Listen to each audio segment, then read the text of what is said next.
Bienvenue dans ce journal Haïti.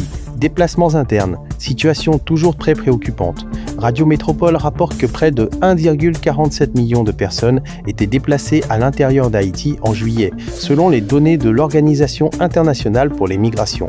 L'insécurité continue d'alimenter cette crise humanitaire. Cap Haïtien, attentes économiques importantes. Les acteurs locaux espèrent un nouvel essor économique de la deuxième ville du pays, alors que la situation sécuritaire et économique demeure difficile dans plusieurs régions. Sécurité, élections et économie restent au centre de l'actualité. Risques naturels appellent à la vigilance. Des responsables de la société civile demandent également davantage de préparation face aux risques sismiques et aux catastrophes naturelles. International Moyen-Orient, tensions persistantes.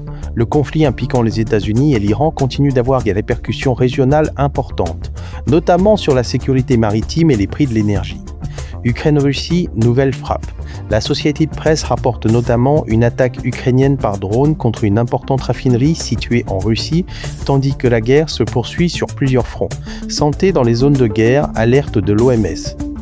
Plus de 900 attaques contre des services de santé ont été documentées depuis le début de 2026 dans les zones de conflit, avec au moins 900 morts et plus de 1400 blessés selon l'OMS rapporté par Reuters. Japon, pluie meurtrière. Des pluies diluviennes dans l'est du Japon ont fait au moins 8 morts selon les informations rapportées vendredi par NHK.